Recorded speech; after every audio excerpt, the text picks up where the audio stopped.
fake news. Fake news. Fake news. Fake news. Don't be rude. No, I'm not going to give you a question. I'm not going to give you a question. You are fake news. Go ahead.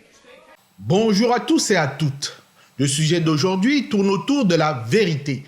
La vérité est-elle morte?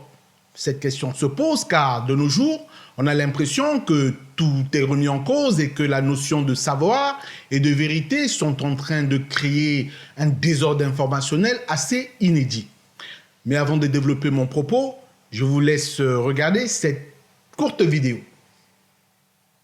Des photographies utilisées hors contexte, des images détournées, des allégations répétées pour discriminer un homme politique, des rumeurs propagées pour induire en faux l'opinion publique.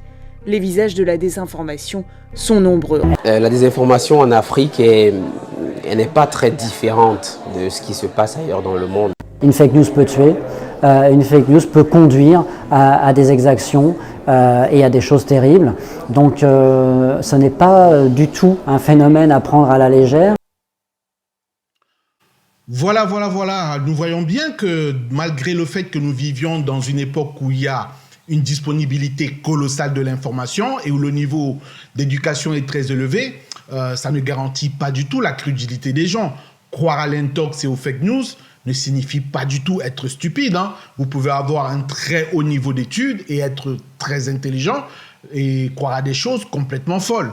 Voilà, donc se mettre à distance de ses propres intuitions, ça s'apprend. Et il est évident que plus il y a d'informations autour de vous, plus il y a une fluidification entre l'offre de l'information et une demande potentielle d'information. Ce qui favorise un biais cognitif très connu appelé le biais de confirmation.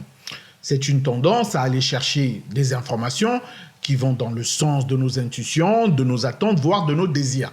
Selon votre position dans l'échelle sociale, votre option politique, votre âge, vous allez avoir tendance à aller chercher des faits qui vont confirmer votre lecture d'un drame ou d'un fait divers plutôt que d'un autre fait qui pourrait la contredire.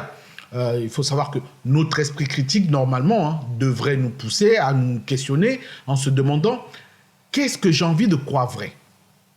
À qui et à quel type de groupe je vais déléguer mon croire? Car n'oubliez pas quelque chose, c'est que ce que nous savons par nous-mêmes est infime par rapport à ce que nous savons sur la foi d'autrui. Le fait de faire confiance à autrui est fondamental pour l'espèce humaine. Est-ce que je vais croire parce qu'un youtubeur qui a beaucoup de visibilité m'a dit que c'était vrai?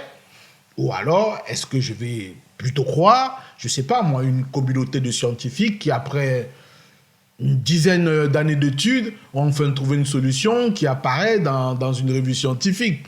Donc voilà, mais je pense que je vais plutôt opter pour le second choix. Donc je chute et je finis en vous rappelant qu'aujourd'hui, l'éducation aux médias est essentielle pour détecter et pour être outillé face aux dangers de la désinformation, car cela permet au public de comprendre les enjeux auxquels nous faisons face.